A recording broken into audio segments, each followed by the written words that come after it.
You have tuned in to the Bernard Williams Stay in Your Lane podcast. I am your host, Olympic and world champion, and the funniest Olympic champion on the planet, Bernard Williams. And for today's episode, number 26, no, I think this is episode 27, we have a special guest, a good friend of mine. He is not only a world champion, he is also a six-time Olympian. He is also a five-time world championship medalist. More importantly, he is full of knowledge and a great human being. And so I'm talking about the none other than Kim Collins from St. Kitts. What up, Danny? Glad you could join me on the other account. This is going to be a great episode. Yeah, I got my Baltimore Ravens here, y'all. I don't know if y'all could tell or not. There you are, Kim. Let's see if we work now. Yeah, it's going to be a great episode because this is one of my natural-born sprinter brothers here. And when I say natural, that's what I mean. Okay, so we good? Yes, we are good. All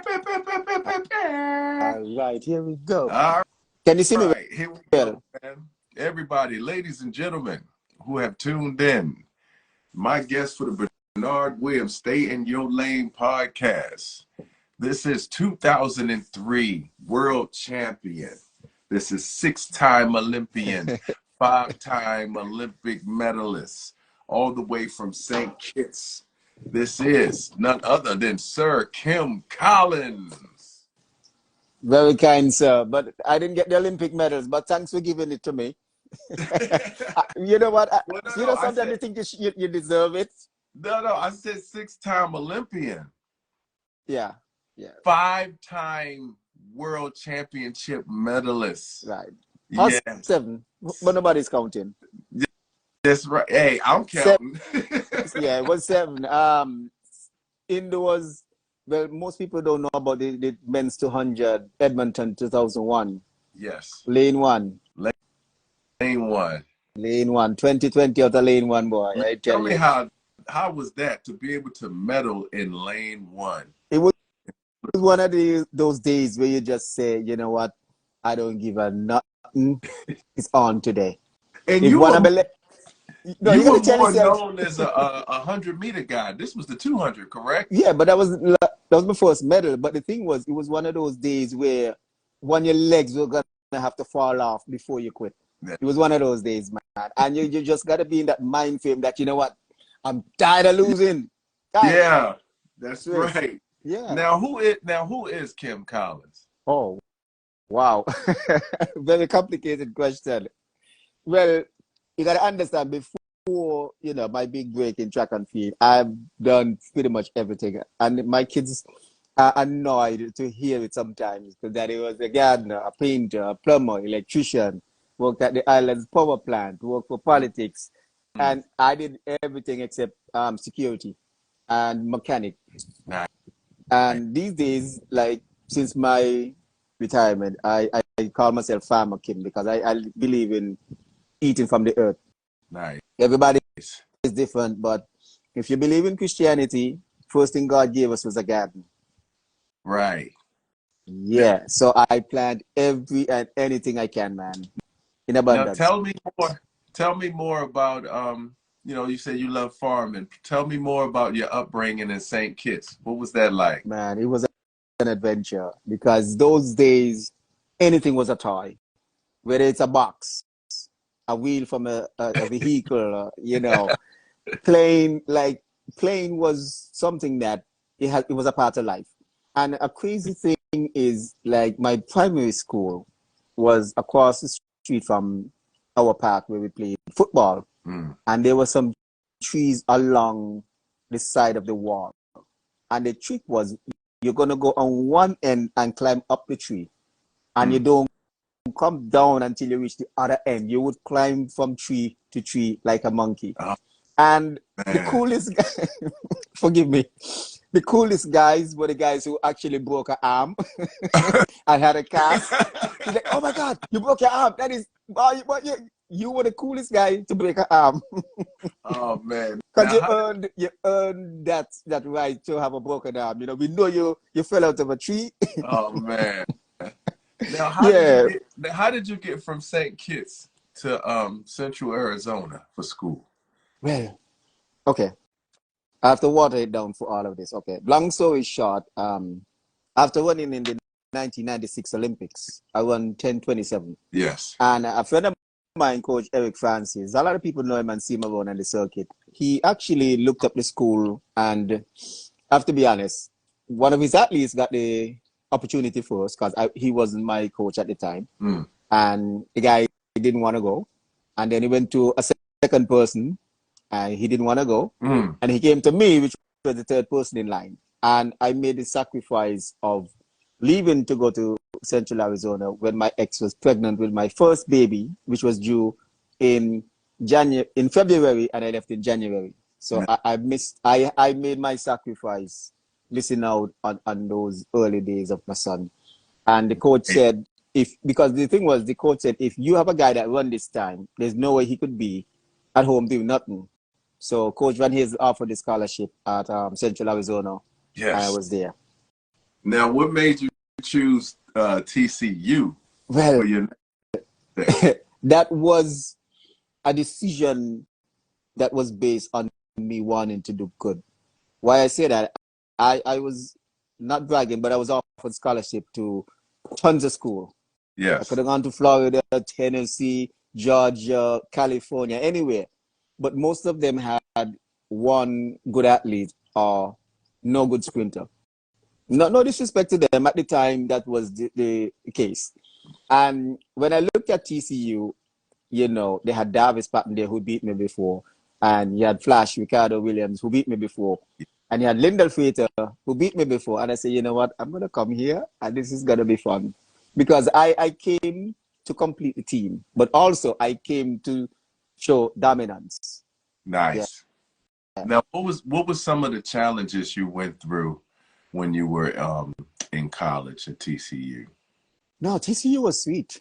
The challenges was in the junior college where I thought was a full scholarship, but it wasn't. And Okay. I got a bill, say I owe money that I didn't know about. And then I started to work from 10 o'clock at night to 3 in the morning. Class at 8 o'clock, taking 20 and 21 credit hours per semester. I was taking so many classes, I ended up with 2 degrees from Central Arizona. Nice. But that place was, that did a whole show by itself. But, you know, it was tough. And I think the 2 things that I point out to the people close to me about is that, number one, I never called my mother and told her what I was going through. I know she would say, son, I didn't bring you for that, come home. And the other thing was, at one point, you know, during Thanksgiving, like now, everybody's gone and I'm supposed to get meal money and I didn't get it. And my roommate, you know, he left food in the room, and that's how I survived. And years later, I looked him up on Facebook and I said, man, you have no idea how you saved my life back then. Because he didn't even miss the food. You know, there were some kids that were a little bit more privileged than us. We come all the way from the islands on a one-way ticket, not sure how and when we're going to go back. So the thing was, you know, that dude saved my life, and I did let him know years down the road that, man, thanks to your little food that you left, you know, I was able to move on. Man, that is so dope. Now, you are a world champion, 2003 100-meter world champion in Paris. Can you take us through that moment? Well, I always tell people the crazy thing about that is, like, every time I remember that race, every time I go over that race, I remember something different. But I always tell people, like, especially some of the guys who were in the race, go back and watch the heats. You see who's ready. And people don't understand the way you need to know your competitors. You watch them, you watch the mannerism, you watch the antics, as we call it. You see who's on the bed too long, who's getting a massage too long, who's not warming up properly. And you know when they're on the game or not. So if you race an individual enough, you will know when this person is ready or not. And that's when you get them. So in the finals, I know a lot of people wasn't ready. They weren't ready. They were just out of it. And I was like, okay, dude, time to go. And I know the situation, a lot of people talk about the situation with Drummond. Yes.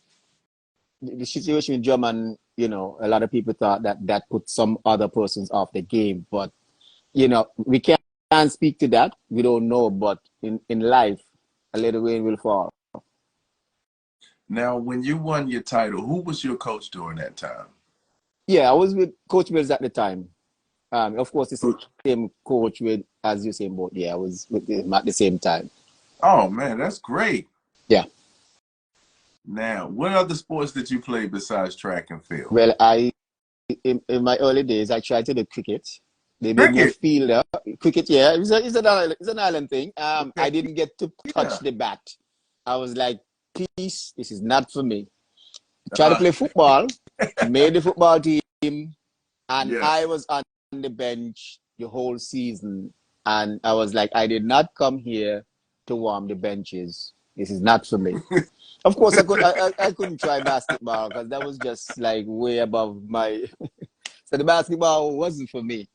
So eventually, you know, when I did try the track and field, I realized how much you can do this and you're less relying on people. Now, when you're in a team sport, it can be very subjective. Yeah. Yeah, the coach can use all kind of things to say why he don't think you deserve to be on the team. But in track and field, if you run it, it's obvious you're the winner, and if you jump further than anybody, and you jump higher than anybody, and if you throw the implement, well, it's a javelin shot put further than anyone. Right. You can't cheat that. I So mean, what? there are other ways of cheating, but you can't cheat the obvious. Right now, how old were you when you started track? Well, I tried in primary school, and of course, I didn't get to run because I wasn't the favorite guy. There's favoritism everywhere, man. And then I So you tried started. again. So you started when you were a teenager. Well, I tried again as a teenager in high school, Okay. and that is when things really got better. But I was in what we call junior high. Okay. Middle school. Yeah, okay. Gotcha. Well, it would be junior high would be grade 7 and 8, Got you. and then high school started from 9. But Right. Got you. what the system, how the system worked back then, if you were not bright, you would not make it to high school. So we kept the time racers out. So you would find there would still be people in junior high who were good. But when I got to high school is when I showed a little bit of progress and realized, you know, if you're fast guy, get the girls, start get the girls, you know. So yeah. Cool. Now, did your parents, did they participate in track, or is this something that they kind of No, passed down no, to you? no, no. My mother is an athlete, but she didn't participate. I think the first time she saw me run was probably about maybe, mm, 90s, maybe about 98, 99 around there. Because she wasn't into sports. The good thing about her, she never stopped me. Mm. All she tell you, anything happen, do not disturb my sleep. So if you break a leg, you break an arm, wait till morning, okay? Do not disturb her sleep for no nonsense. Now you're speeding up. You're one of the fastest men ever to run in your 30s and in your 40s, dropping sub 10 seconds. What is the secret? Man, listen, it's just you controlling your ego. It's that simple. Now, a lot of times, everybody, they go there, they want to run fast. Yeah, I get that. But you don't just get up and run fast. Even so, you start training, maybe you start training August, September, October, and you want to run fast. And the race doesn't start till, what, April, May, outdoors? Mm-hmm. And you peak in June, as some people call it, Yeah. which I think is nonsense. When they're trying to make that team, you know? No, listen, when you say, you got to be careful what you say. I listen to my body. There are days when I don't feel like training, I don't go. Other persons are different.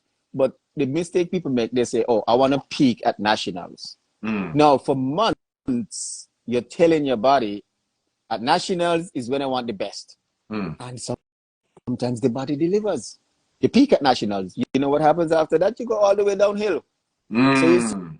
a lot of people, they come to make the team and they get to the championships and you wonder what the hell happened. You Mm. told your body for months, this is what I want you to do. All you need to do is be healthy at nationals. Mm. Okay, but people want to peak at nationals, forgetting, hey, we have a championships coming up shortly after. And that's when you want to peak if you feel like it. But my thing is to always deliver what my body can deliver as consistent as possible. And people look at it different. They look at, I want to peak here, and then whatever happens after. Mm. Now when you won the world title, that is different from most people on the planet because you are the first world champion from your country. How did your country treat you? Did they treat you like royalty? Um, they did for like the first few minutes of it.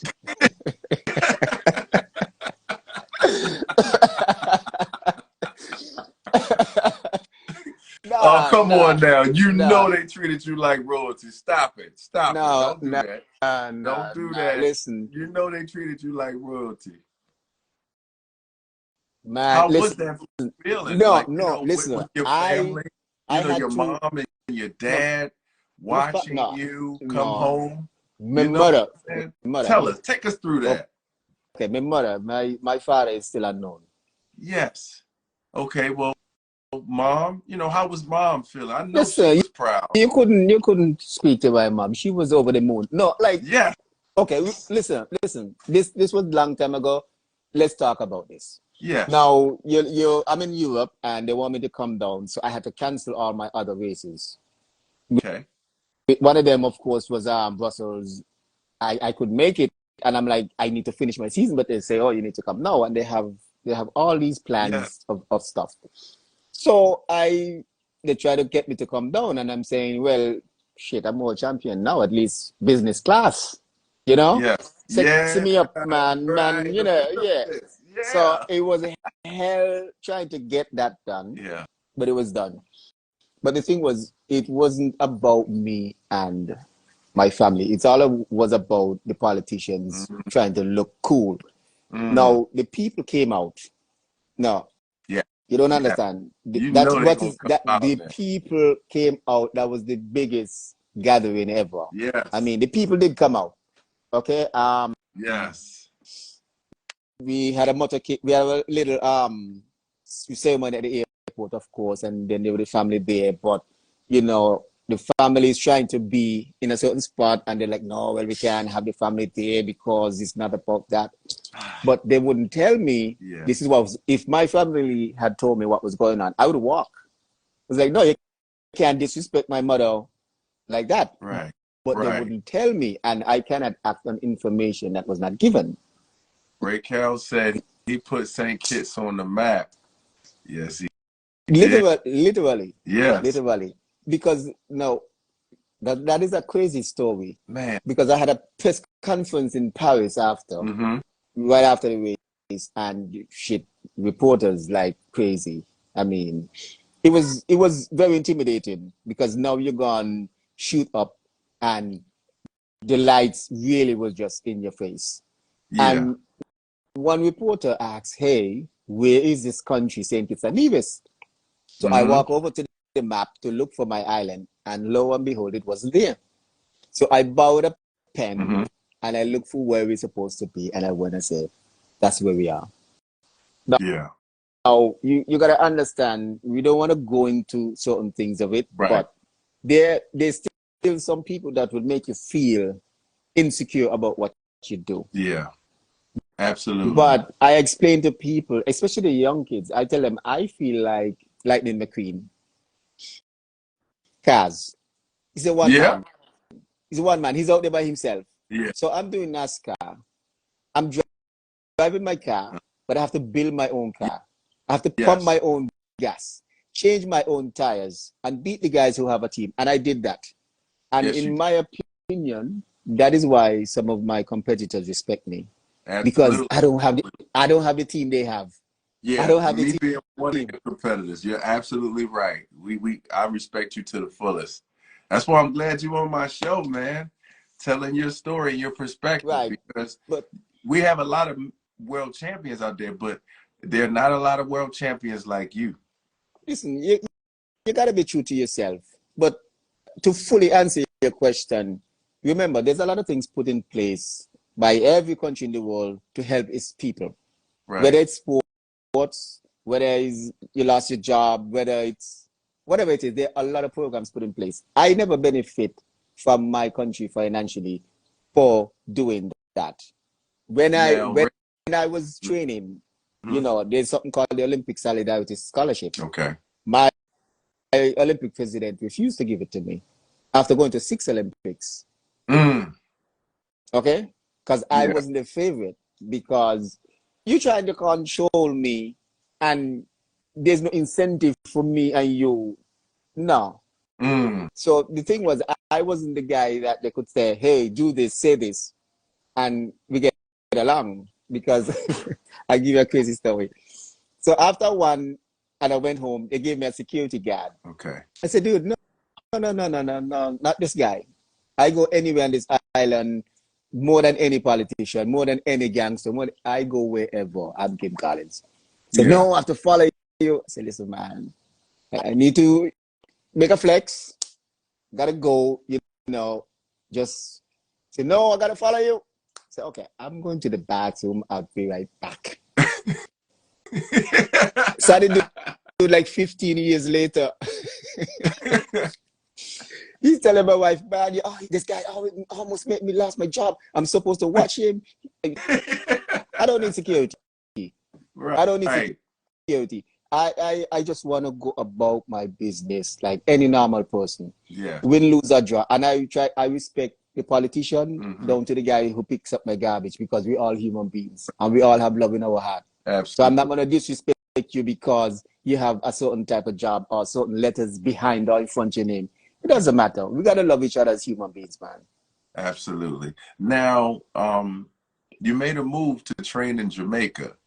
Tell me, with Usain Bolt, tell me, what was that experience like? Listen, good, sir. How are you? Good, good. Welcome. Now, remember, I was a champion at the time. So Yes. you got a Absolutely. chance to help to motivate the youngsters. Don't worry, pool man. You get a Yeah. chance to help the pool, not the pool, the youngsters. And Yeah. you see them coming. But for me, I understand what it takes to get there. And these guys, in my opinion, listened. Yeah. They, they listened because, remember, the other two world champions from the Caribbean were both my training partners, Yeah. both Usain and Johan Blake. Johan Blake and Bolt. Right. So you're basically one of the mentors to the future champions at the time. Right, but these youngsters don't listen. They just want to get it. I'm like, it doesn't work that way in this earth, man. They just want to race. And I'm saying, you got to learn. Yeah. Everything you're doing now, you had to learn to do. Mm. Whether it's walking, talking, putting on your own clothes, brushing your teeth, Yes. you had to learn all of that stuff. But they want to disregard that and do, because I learned recently that the race is easy to do. But to Mm. train for the race, nobody wants to do that. Nice. Yeah. Yeah. Now, do you have any kids? Your boy been I mean, busy. I know you do, but you Yeah, don't have yeah. I have six, allegedly seven. Don't quote me on that. good. Are you passing the baton down of greatness to them? Man, I have a son with my wife that just turned 14. He can be awesome. And Yes. he's shown that he can. And once he applies himself, like I've never tell him to do it. He come and he said he wants to do it. I'm training him now. He's doing very well. Great. I mean, he get a lot of compliments in the gym. And I have a daughter who is going to turn 12 on Christmas Day. We call her fast. Nice. We call her fast twitch. She is just totally, totally Yeah. different. She don't play. She don't like losing. Sometimes I have to calm her down. But when she get out and she get up, ain't no catching her.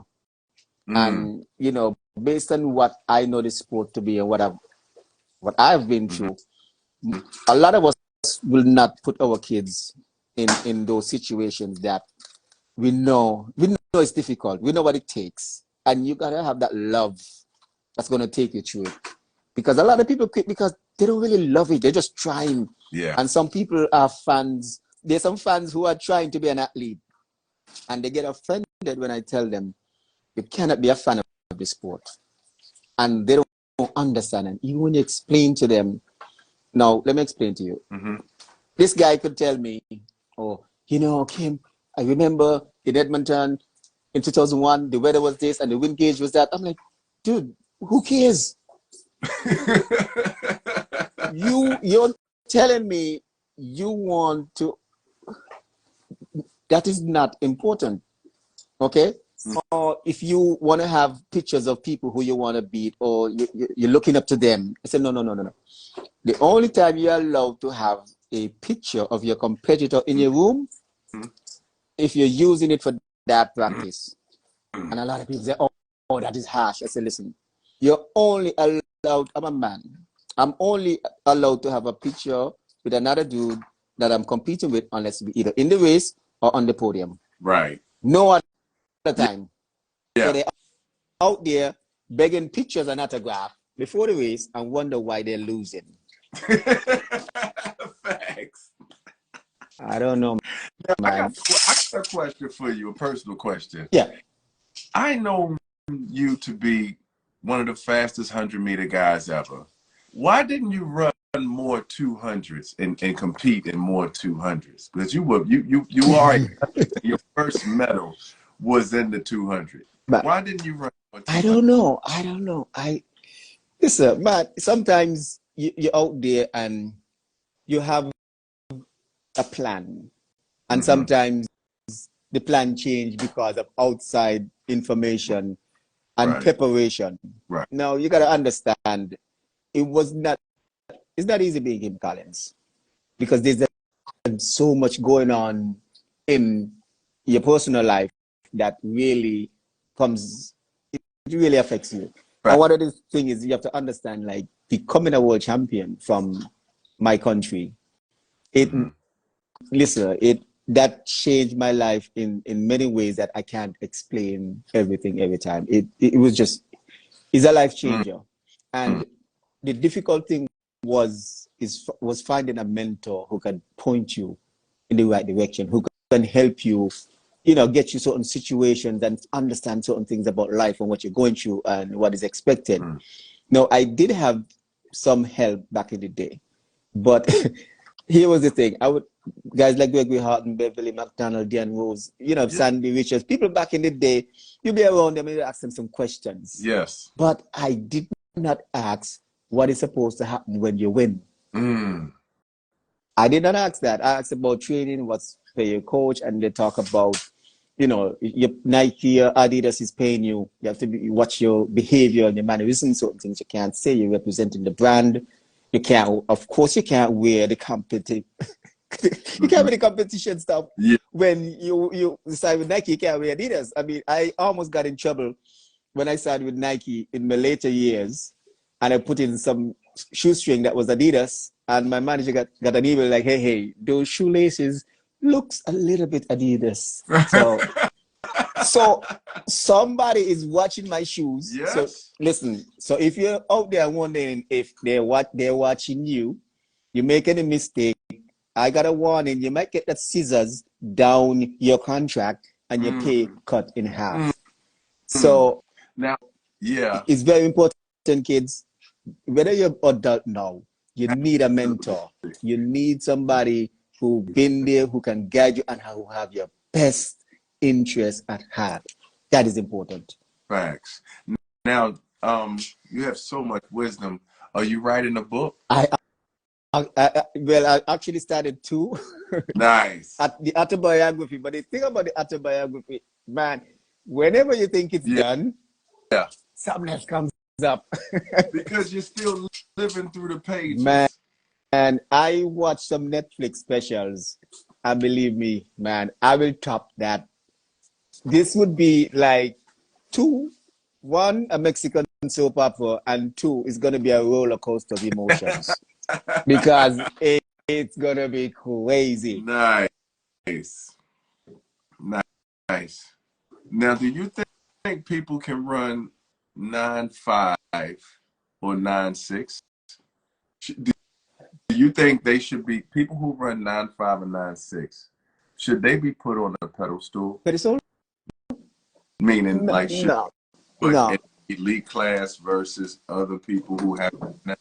Well, some people would, but what it is for me, you gotta understand.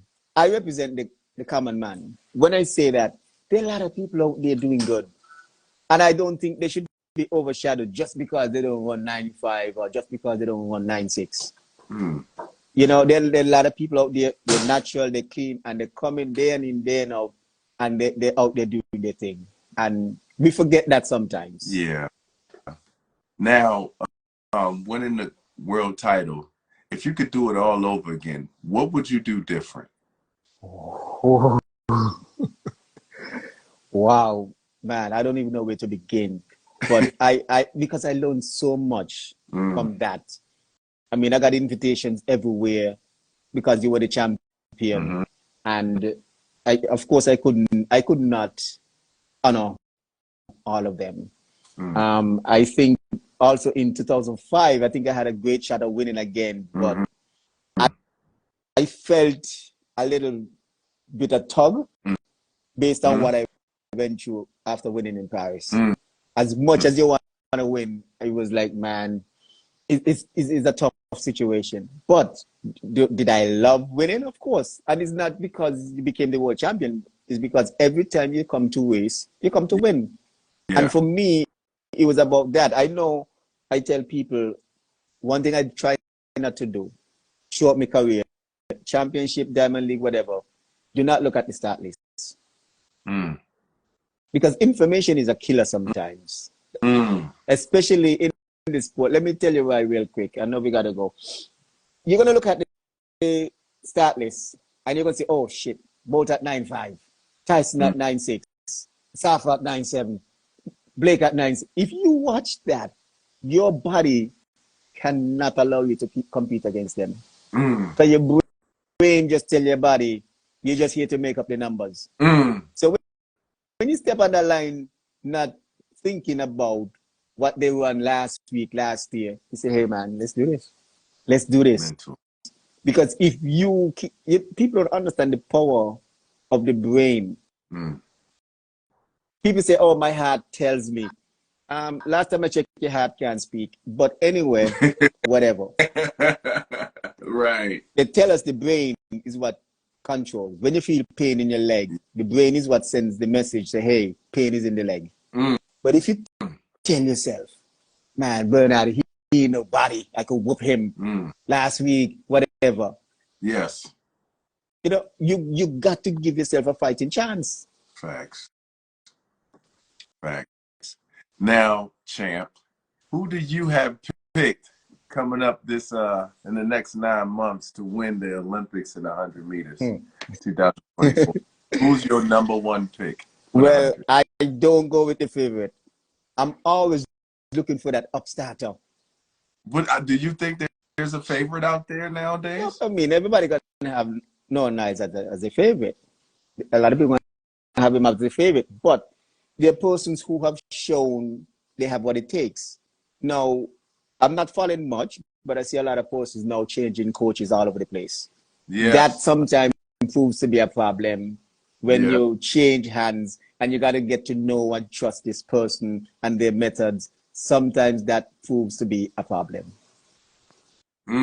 So, persons changing hands could be a problem. It could work. So who are some of the sprinters you watch nowadays? Some of the young sprinters that you kind of like watch nowadays?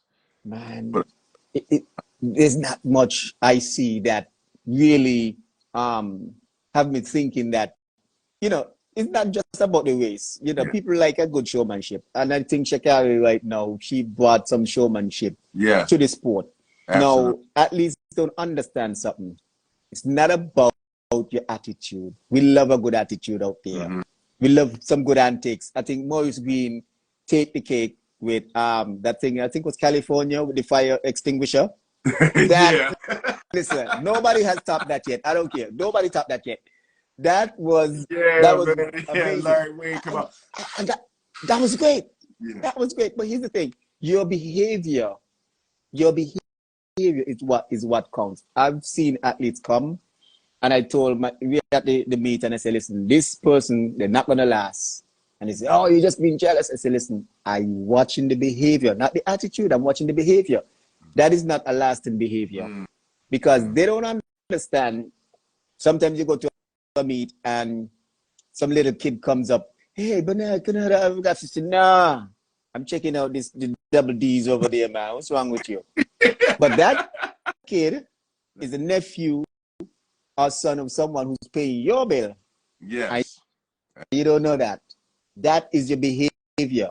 Yeah. That is what going to cost you. And a lot of athletes, they're not being mentored into this sport. So Maurice was great. He always would talk to the crowd, and he was always a good person. And a great he told me the same thing too.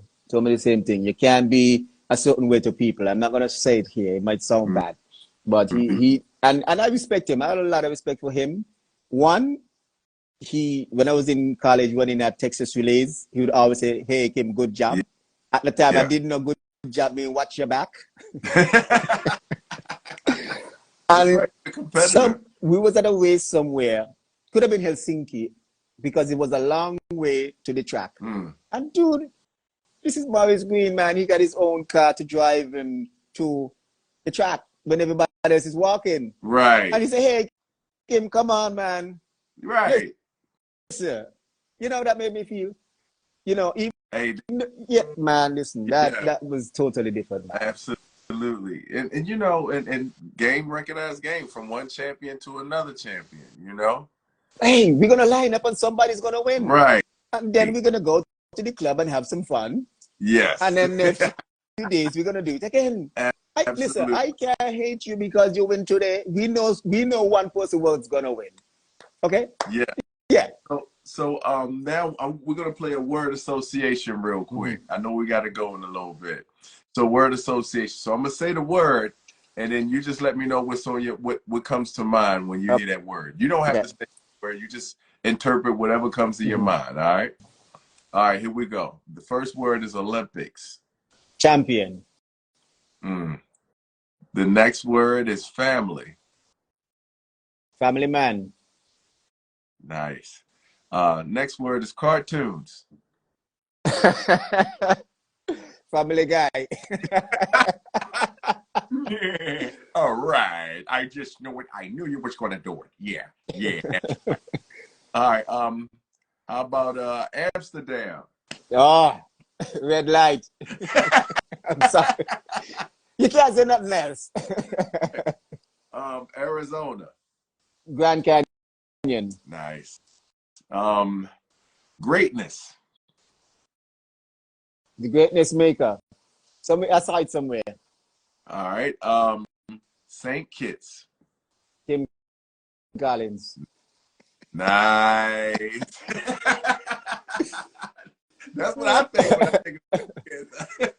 All right, so now this next exercise, this next game is either or, and you have to pick either or. All right, so you ready? I hope so. Michael Johnson or Usain Bolt? Oh, easy. Usain Bolt. All right. Lamborghini or Ferrari? Dude, I got my eyes on a Lambo, dude. I hope yeah. I don't know why, but I see some I'm out here and I see tons of Lambo. I'm like, I'm gonna drive one of you before I die. Right. All right. Snake Eyes or Storm Shadow? I will go Storm Shadow. Snake Eyes don't sound right. Sorry. All right. Michael Jordan or LeBron James? Man, I gotta go with Jordan. Okay. Pizza or spaghetti? Spaghetti. Shelly Ann Fraser Price or Elaine Thompson era? Oh gosh, you got me in a sandwich, dude. That mean a sandwich. Yeah, I would call that a sandwich.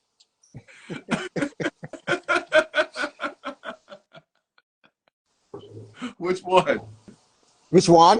Yeah, you No, gotta pick I'm one. still stuck in the sandwich. When I get out, I'll tell you. All right, we'll skip that one. Gail Divas or Jasmine Camacho Quinn? Oh my gosh. It's a tough one, dude. But I'm old school, so I gotta go with the Gale Divas. All right, okay. Now, would you rather be feared or loved? Love. Love. Okay. Love. It's Uh, all about love, man. And love conquers all. yeah, absolutely. I agree. So now, who are your top five, like your Mount Rushmore of Mhm. 100-meter sprinters on your list? Wow. All time. All time. Yes. Wow. It's a tough one, dude. Because, Yeah, man. well, let me tell you why that's tough before I answer. Remember, I've been around the era of, what's his name? When guys like Dennis Mitchell were running, Leroy Burrell, Yeah. Mike Marsh, all these guys have been around with these Yes. guys. John Yes. Regis, I raised him, Linford Christie, Yes. Donovan Bailey, all the way up to Usain Bolt, Yeah. Maurice Green, You Justin know, Gatlin, Christian yeah. Coleman, That's Noel why Niles. this Listen, question is very important. wow. Top five. Okay. When I was coming up, the guy to look up to at the time was none other than Donovan Bailey. You got to put him in there. It's Yeah. tough. I have to put Ben in there. I never raced Ben, Yeah. but Ben was, listen, he was fearless and he was a monster on the track. And Yeah. that was a type of behavior you don't see anymore. Yeah. I got to put Maurice in there. Yeah. I think I raced Maurice a lot. And I think the only other sprinter I raced more was Mike Rogers. Me and Mike went at it for some years, man. Yeah. What we at number three? Well, you got to put So both you in got there. three. So you put Donovan, Ben, Maurice. You got two more. You got to put both in there. Yeah. And shit, dude, that's a tough five, man. But I got to put a Safa in there as sub 10 king. Mm. Mind you, So it's a long list. you put a Safa over Tyson Gay? I mean, Safa won the most sub 10 than any man on the planet. I think he won more sub 10 than all the other men in the world put together. He did do that. He did do So that. he has to be in there, But he you know. went 10, but he wasn't the most feared. Like, he didn't No, win. of course not. No, He didn't win no. those championships either. No, because like there's a book that I recommend. It's called Yeah. Nerve by Taylor Clark. Nerve. Okay. And it talks about people who are good. I think you're a good athlete, but on the day you choke. But Yeah. there are people like me that Diamond League 10-1, 10-0. Olympics 10-1, 10-0. Good day, 9 points. I will consistency. Yes. And I try to explain to some athletes to read it and understand what your fault is and how you fix it. So, but to backtrack, there's 3 books I recommend to my athletes. The first one is A New Earth by Eckhart Tolle. That helps you understand you. Okay? You need to know you, and you need to know the you that the other people know, that your friends know, that your competitors know. Because some of us know a you that you don't know. So then they know about competition. And there's the other one, Blink, Malcolm Gladwell, that teaches you how to look at people and judge them and know when you're in the game, when you're not on the game, when you're having a great day, and so on and so forth. Okay. So now you're from the old school and you use basic fundamentals. How do you feel about the toe drag when people are pushing out of the blocks? What is your opinion on the toe drag? Well, funnily, I've seen people trip and fall. and I will laugh. Now, no, listen, it's not the toe drag. Yes. People misunderstand. The concept is low heel staying low to the ground. But Okay. people go in excess and drag their foot. Right. Literally. So if you think literally dragging your foot is going to make you run faster, power to you. Right. Right. Right. Now, how do you feel about the block starts with both knees down on the ground? I've never heard of that. Yeah, they're doing this thing where both knees are on the ground, but then when they come up in the set position, the angles kind of like, basically look the same. So it's a rule now, both knees on the ground? Well, it's not a rule. It's just people are using this particular start style with both knees Well, on the ground. nobody that I will be coaching will be using that. Okay, No, yeah, but this is no. great because I'm sharing with you how people are using different techniques, and I always love. I ask Maurice some of the same questions as well, and I'm glad we're getting a consistent. You, myself, Maurice, a lot of people who know the fundamentals of sprinting, we're getting some of the same consistent answers. No. So, What you need? You need the bullet belt. the bullet belt is great. Yes, absolutely. Now, do you believe that strength training is very important for sprints and to run faster? Oh yeah, very important. Okay, Very, very because important. you've always been a lean body, and you've always been someone who was very sharp and explosive without being one of the biggest guys in the field. What keeps you consistent at being lean, and what do you think your strengths were to beat everybody to be world champion? Well, what my wife did was get me stronger because the speed is there. So I became a stronger athlete, and I think when I peaked at 40 is because I found my perfect pound to power ratio. Nah. And the body, because a lot of people out there trying to get stronger. Yeah. And Yes. and bigger. But here's a question I always ask: have you seen bodybuilders sprint? Right. Funniest thing, but sprinters want to be bodybuilders. Now the shot putters, them boys explosive. Them boys will give you a great 40 meters, but do they look like bodybuilders? No, but they're still strong. Right. Right. So how do you feel about a lot of the young kids getting paid through NIL deals? Listen, I mean, we want people to get paid, yes, but once they have a mentor that can guide them, because what I find, even though a lot of people get help early, sometimes it cripples them because you have all the support, you don't find the need to go out and work hard because you think the money going to always come in. So sometimes, if you're not grounded, it can be a problem where you figure, I don't have to do anything anymore. Absolutely. Yeah. So we're about to wrap it up, man. What is the one legacy you would like to leave for people? Like, what is your legacy? Well, I did it clean, I did it fair, and I loved and enjoyed it, man. And I know if I decide to put the spikes on again, I tell my people in St. Kitts and Nevis, I'm coming back at age 50. That's right. Yeah. At age 50, I'm going to come back and I'm going to whoop everybody and show them I'm the real boss. That's right. Well, thank you for joining us today, man. It's been a pleasure, man. Yeah. Been a pleasure. I'll definitely, to everybody, you can check this out on Spotify, or I'll definitely save it for everybody to see who possibly missed. Yeah. But thank you for coming through, man. My friend. Send me the link. I'll post it as well. Okay, will do. Yeah, Have man. a good one, my brother. All right, bless up, boss. Peace. Peace. Yeah.